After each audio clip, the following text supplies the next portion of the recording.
Hi everyone, welcome to, I'm going to call this another Tangle Time recap. So last week on our Tangle Time, which I do on Thursdays at 11 a.m. and 7 p.m. Eastern Time, you can find me on Eventbrite or on Facebook, and I'll have links in the comments to both of those. We've been following the Inktober Tangles 2020 list.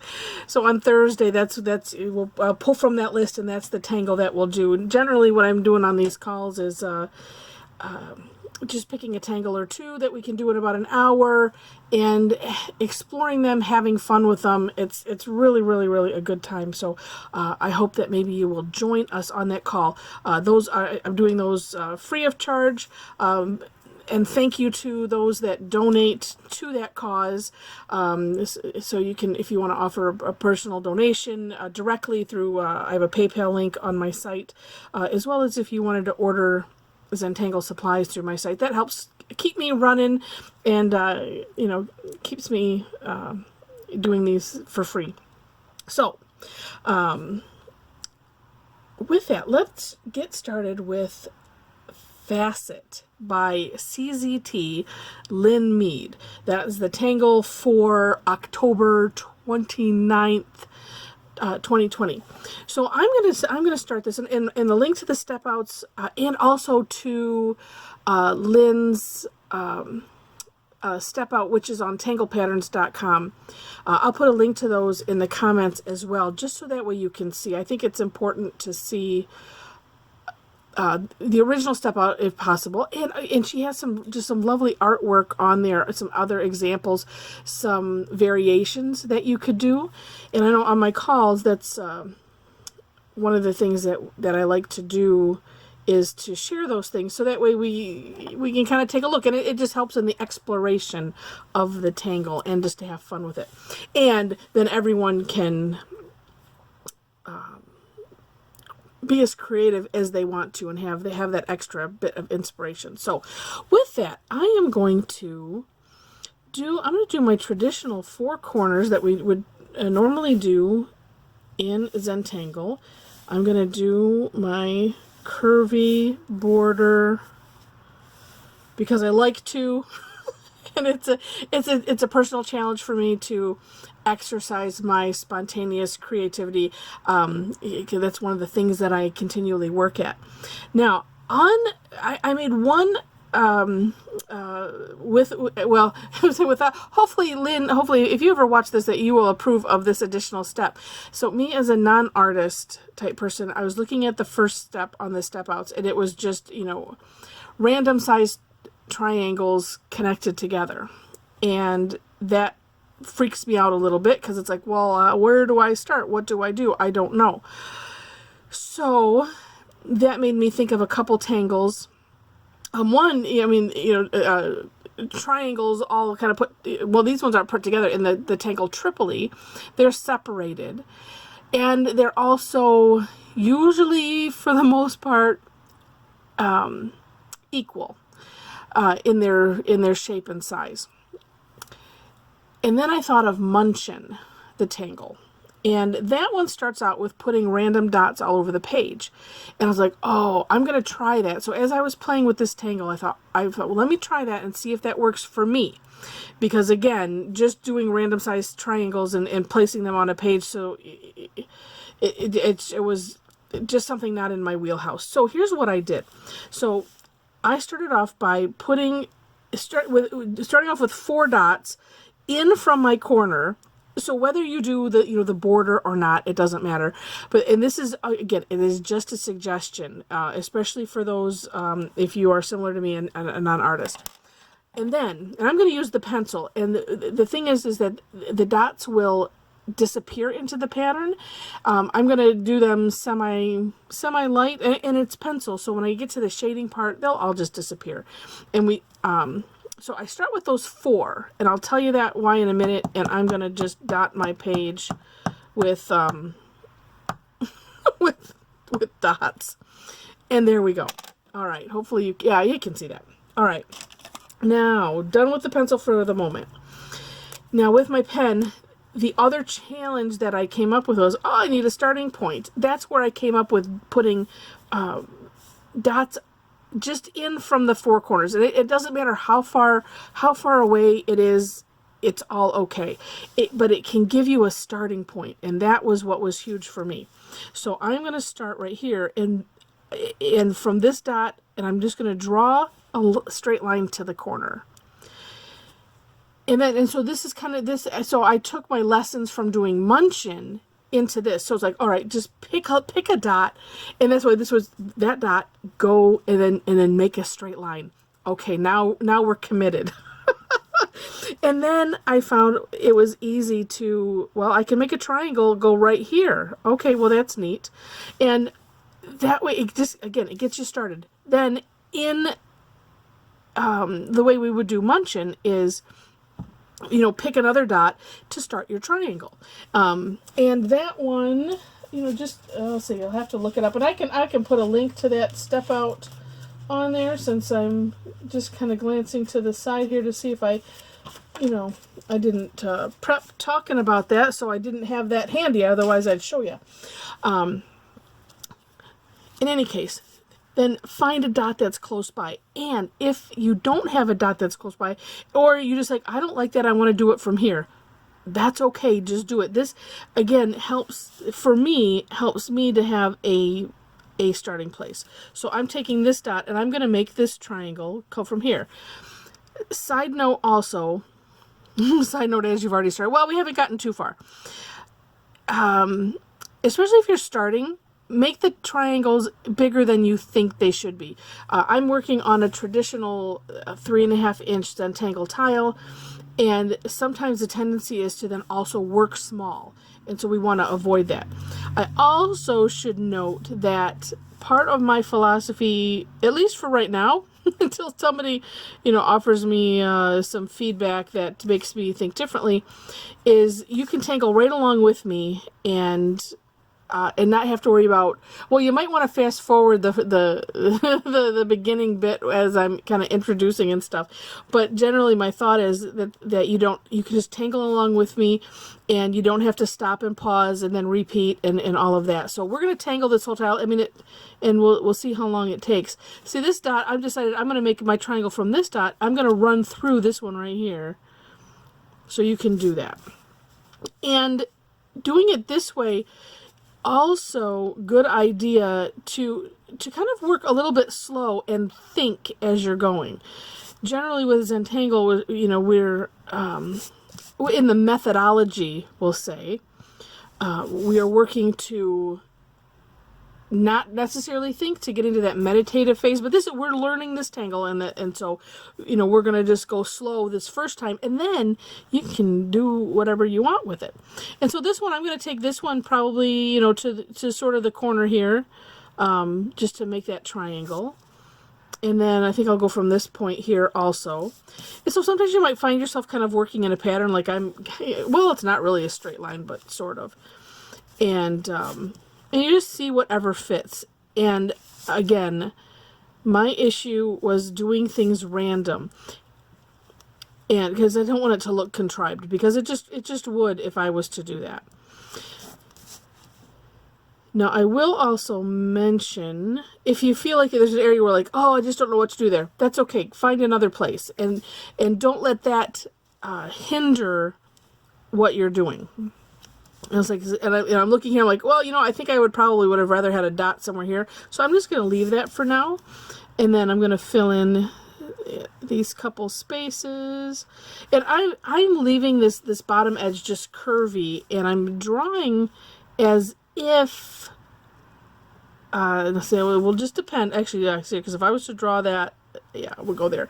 And then I'm using the hollowbow technique so like, okay, here's the other part of my triangle, but I'm going to pick up my pen and not go over the borderline, because that is what I am choosing to do. And so, you know, here's something else. I mean, you could start from a whole different direction. I kind of like sticking to, you know, just to kind of have it grow out of itself, so that way I don't get caught in something well, you know what? Let me take that back. It doesn't really matter because I had one where I ended up with kind of like a rhombus, and it's real. Then you just have to look. Okay, well, how do I make that into triangles? And it was really easy. You just kind of divide it diagonally in half, and that worked. And then this one too. I'm going to take that one to that side. And so some of this is making decisions. I mean, this is kind of fun. I like puzzles, and to me, it's kind of like a puzzle, making up your own puzzle, if you will. And the dots are just an aid, and they help. And as you can see, I said make it big, didn't I?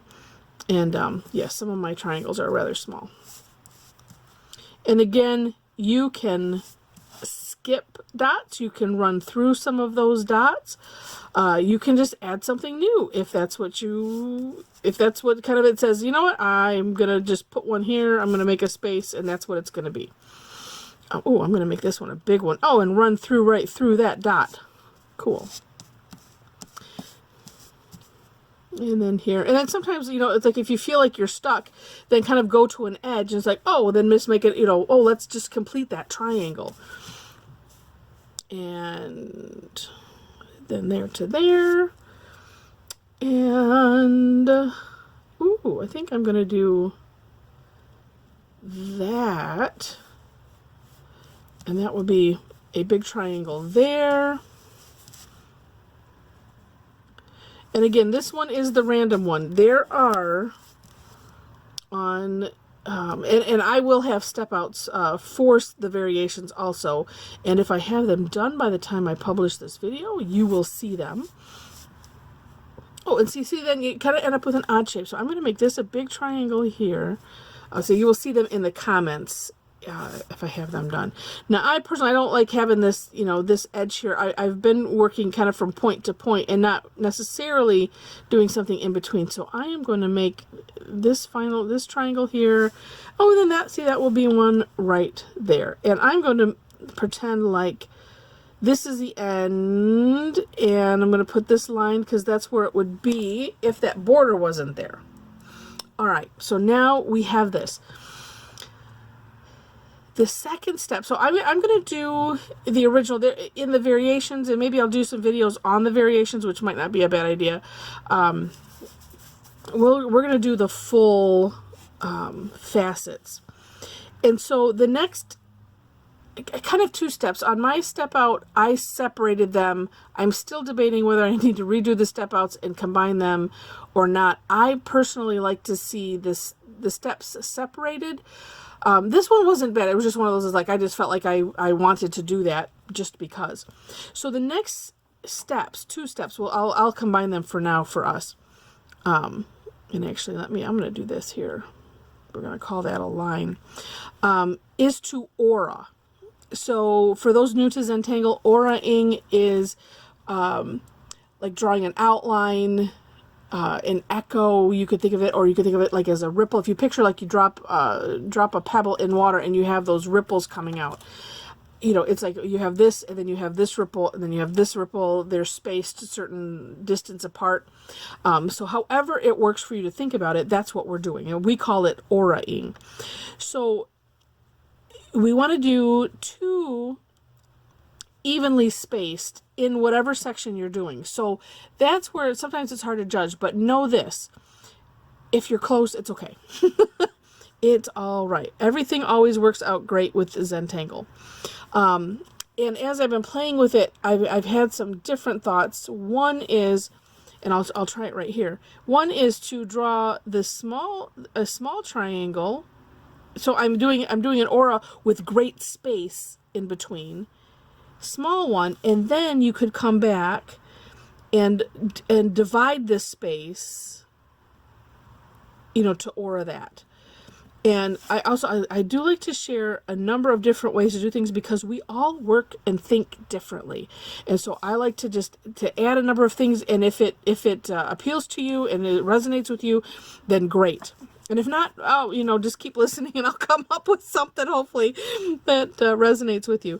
The way I was originally doing it, and I had it in the step out, was to to do a first aura, and you just, it's one of those, you just have to kind of guess, for lack of a better term.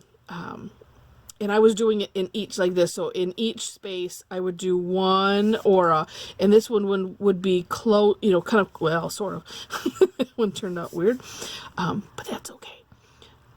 And I would just kind of sort of measure it, and essentially, I mean, again, guessing, the space, and then just putting one in the center of this. So, it all ends up working out, like I said. The other thought that I had with this is it better to do the 2 auras all at once, so that way then you're just done, or not? And again, I'm going to leave that up to you in your personal style and whatever seems to work for you. Sometimes it's sometimes I like getting in the mode of just doing one step at a time, and that's it. And then I can kind of get into that groove of it. And especially if you're using this for meditation or to get in a mindfulness state, sometimes just focusing on one step at a time is a good idea. And so that's what I'm gonna do that as I continue this. Just because, this is how I did my step out, was thinking, well, this seems like this makes sense, so that's what I'm going to do, and that's my story, and I'm sticking to it.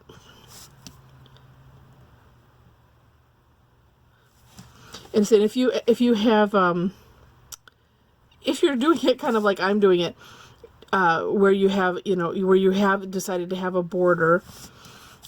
You say, just picture, where would that triangle be if that border wasn't there, and and then just draw it as if it's like that. You say, picturing it helps, and then just pick up your pen as soon as you come to that pencil line. And this is a good one too, where we just want to work slowly. Wow, that one's a little bit close again. It all turns out okay in the end.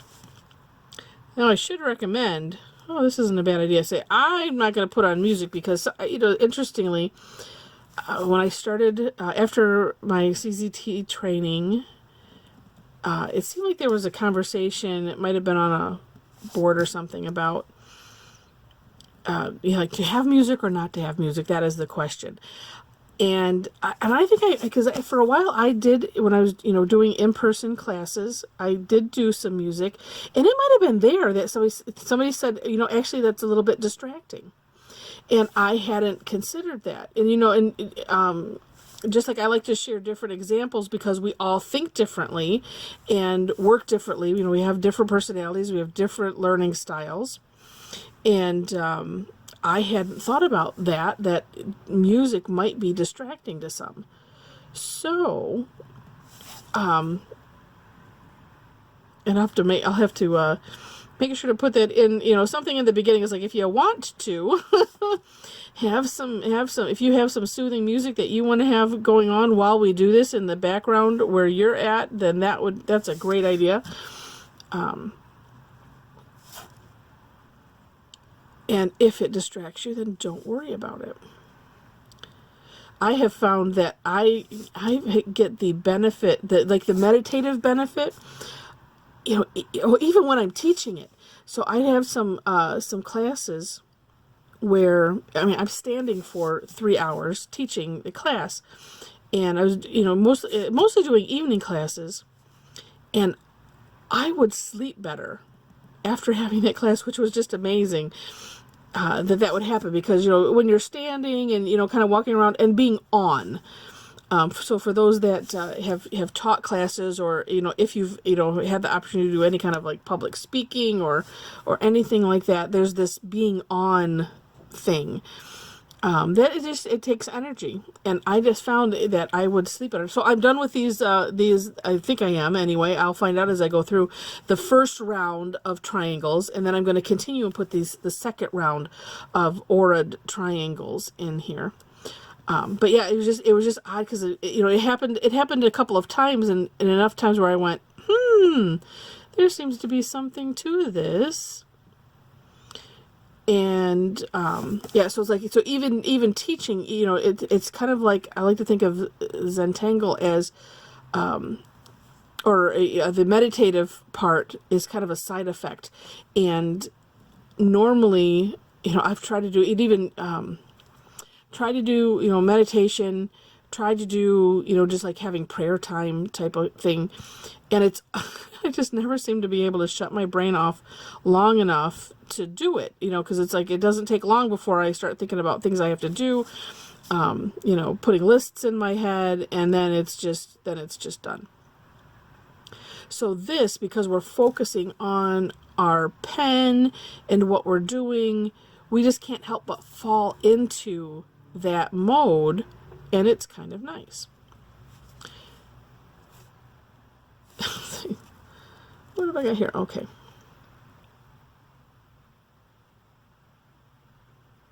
I thought I had a weird shape down there and I forgot. No, that's just a little partial. And two, I say, and if you need to stretch your hand for a minute, stretch your hand. I keep working on my death grip and not having it. And sometimes it seems like when I'm working like on smaller things, it gets a little bit tighter.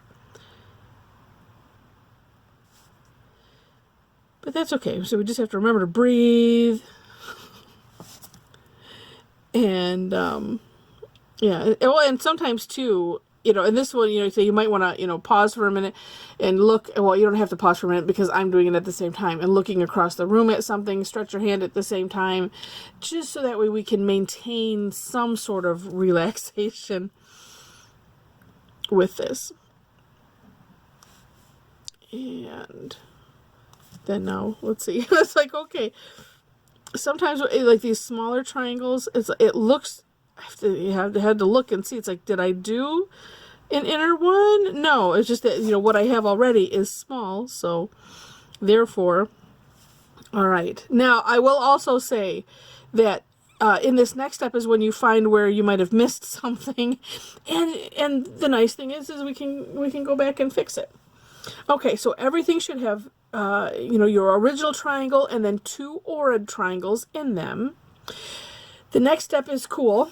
We're going to connect the points. So finding a starting place.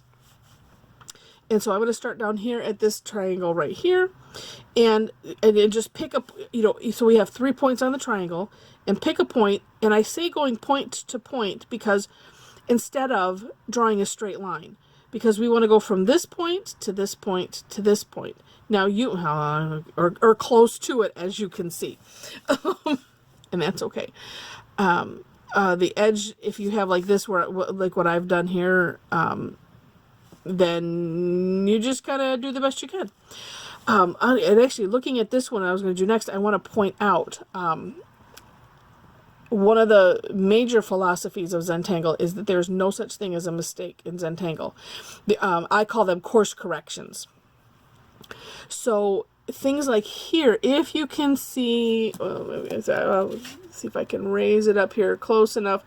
I have a little gap here because I either have a gap or I have a little overhang. It's never, well, so I'd take that back. Sometimes it's right on. But what's neat is, so it'll fill in that gap. So it is a course correction in and of itself. And it'll fix either one. So if you have a little, and I'll find a place where I have a little tag, I'm sure. But so if you've gone over a little bit, it fixes that. So I'm going to start here at this point. I'm going right, covering up that. See, you don't even see it anymore. All right, then point, and again, point to point to point. And even if it has to curve a little bit, and it, that is fine. It's the effect. And we want the effect works when we go point to point versus just making straight lines. And then two, so if you have here, like if you've done like I've done here and had in your drawing underneath your border is what we'll call it, just imagine where that point is and draw it. It actually probably, well, let's see, my point probably should have been there, but it's there. That's just the way it is.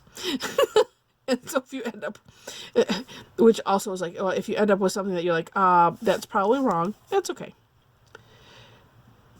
And I think that is the hardest concept in Zentangle, is to be forgiving of ourselves and just go with it.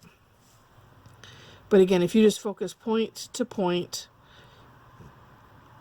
and not, again, don't worry about straight lines. Going slow helps. If you I find that my lines get a little bit weird when I'm going too fast. Oops. It's also good to, find some kind of pattern so that way you're not missing things. But again, that's okay too, because as we, move into doing some shading, then you find the places that you missed. And then you will say, like I say, how on earth did I miss that? And this is a neat tangle because it's as you're doing it, and what works best is if you can do a triangle at a time. And I say that because I'm telling myself that. Because I did one, and then I apparently moved on to something else. See in here too. And then I go back and it's like, oh, well, how did I miss that? Well, that's how I missed it. Because I didn't just do a triangle at a time.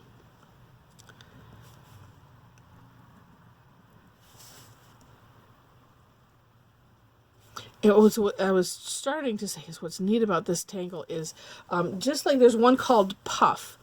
And in Linda Farmer's explanation of this tangle on her site, tanglepatterns.com, she mentions that, and it's one of my favorite tangles. And it has the same concept of drawing, from point to point and drawing these lines, and the magic happens when you draw these lines. And as you can see, and as you're doing it, I'm sure you are seeing where all of a sudden, these images are coming out of the tangle as you're doing them. Oh, and look there. There's one that I missed doing a center. Told you find them at some point. And even if you kind of miss like that one, I just kind of missed a little bit. It's okay. And I say that over and over again because for whatever reason, and especially if you're like me and have a little bit of perfectionistic or, OCD-ish type tendencies, it's like we need permission to have, human faults. And for some reason we think, oh, well, we're doing an art type thing, so it needs to be perfect. And that is the other beautiful thing about Zentangle. As I mentioned, there's no mistakes in Zentangle. So, that has to just become a mantra as you're doing it. And because that's what I end up doing, telling myself, you know what, there's no mistakes, just see it to the end and finish it. And just like in life, there's, well, in our Zentangle kits, it's like we never put erasers, we don't put rulers, and Rick and Maria, the founders of Zentangle, will always say, that art imitates life, and there are no erasers in life. So therefore, no erasers in Zentangle. We just, what happens, and that's why I call them course corrections, because that's what we do in life. If things don't happen right, just like what we're going through right now with, I'm so sick of hearing the word, so I'm not even going to say it. But what we're going through here in 2020 is an enormous course correction. And there are some good things that have come out of it, and there are some not so good things that have come out of it. My one good thing that's come out of it is I'm doing things like this and doing these classes online, and meeting all kinds of really wonderful people through these classes that have become fellow Tangle addicts. And I just feel we really have a really nice community on these Thursday sessions. And if I keep an eyeball if I'm going off the screen, because I don't have anyone to yell at me if I'm going off if I'm going off screen when I'm doing this video all by myself. All right. It looks like I might have gotten them all done. I kind of take a quick glance, you know, and sometimes it's good. And, you know, and I'll add this in. If you don't like what you're seeing with your pen, sometimes this is what I turn it over for a minute and don't look at it, you know, and maybe you have to step away for a couple minutes or something, but I like turn it over for a couple, you know, a second or two, and then flip it over, and then I'm usually like, oh my goodness, who did that? That's amazing. And it is, and I think sometimes when we're working on something like this, especially because it's small, we get, you know, micro focused. Oh, here's one that I missed. And then it's hard. It's like the old saying, you know, you can't see the forest through the trees, and it's kind of like that, where, you know, we're looking so close, and it's hard to see. And then sometimes you just take a step back, and that's another mirroring of life. Sometimes we just need to take a step back, take a breath, and then, you know, maybe look at it from a different direction. And actually, sometimes, you know, it's good to, you know, pick up your tile, hold it away from you, and you know, you just, you know, take a peek at it from different directions, turning it around, things like that, because you always see things from a different direction. So, talking about shading, there's a number of ways that you could shade this. I'm going to share one way in this video, and this is, so I'm putting some graphite in the center triangle of all of these. And as I do this, I will share some other ideas for you, and then you can always try them afterwards.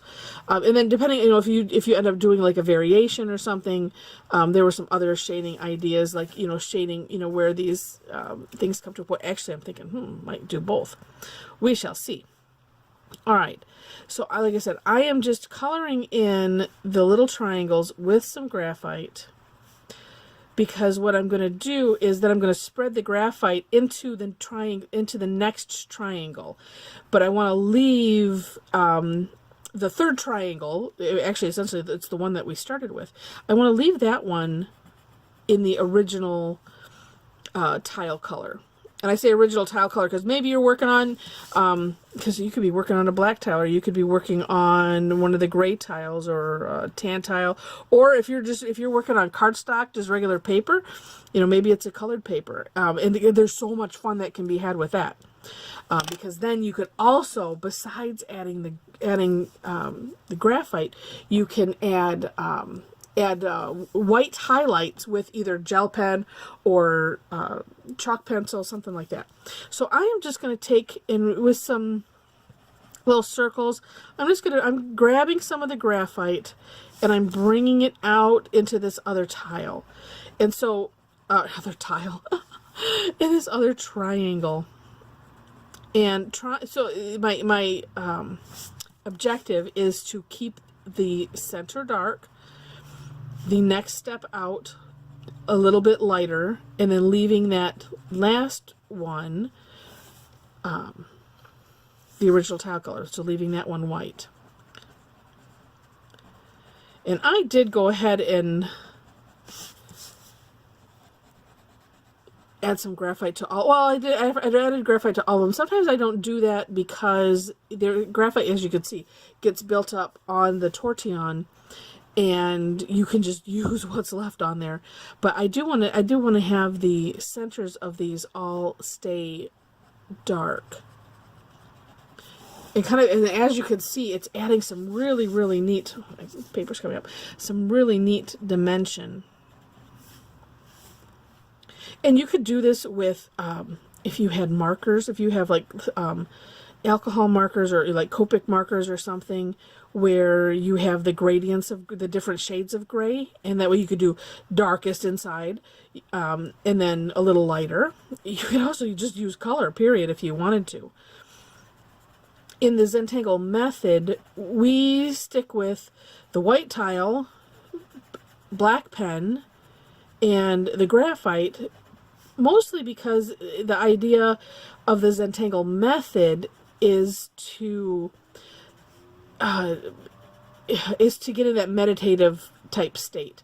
And if we have to think too much, then that kind of wrecks it a little bit. Like I said, not completely, but the objective with traditional Zentangle, and oops, see, look, there's a little one that I missed right here. Is to not have to think too much. That's why, Zentangle is so fun, and why non-artists like myself are drawn to it, because we're just drawing patterns. It's non-representational, and that's nice. So there's no pressure. We put pressure on ourselves, which is enough.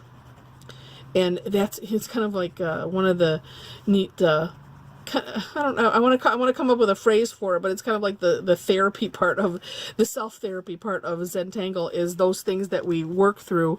Like I mentioned early on, my issue with spontaneous creativity. And because I'm a creative person, and we're all artists in our own right with things, but there is a difference between if you have spontaneous creativity where you can just here, draw this and go, and you can just do it, and those of us that unfortunately are maybe more analytical minded, maybe that's what it is. I don't know. So as a musician as well, it's like I understand the rules of jazz, but don't ask me to do it because that's not going to happen. So anyway, so here's one way to shade and do Fassett, the Tangle by Lynn Mead, CZT. Fix this a little bit. Again, some other things too. You could even just darken in those inner triangles with your just making them solid black. And that is kind of neat. Let me share a couple other. Oh, this is the same one I did. This one is one of the variations that Lynn provides, where you can do this on a grid format. So instead of doing varied triangles, you can make it into a grid. This last one is a neat variation where you leave out, so you just do this center triangle, not that first step that I did after doing the original things. You leave out that middle one and you just draw the center small triangle, and then you end up with something completely different. And this one I just put some graphite in the intersections where the lines intersect, and then I colored in the little triangles. And this one too, you can see I decided I wanted to color the background black, but then as I was doing it, I'm like, that kind of looks cool doing half and half. So anyway, so that's some fun that you can have with it if you decide to do it. I would love if you want to send me a picture of your Tangle that you have done. I would love to see it. I will put my my email address also in the comments below. But please comment, like, share, subscribe, all of that kind of stuff. And saying if you like the work, if you want some Zentangle products, please visit my site and in order, as that helps me continue my work here. So thanks so much for listening. Have a great day and happy tangling.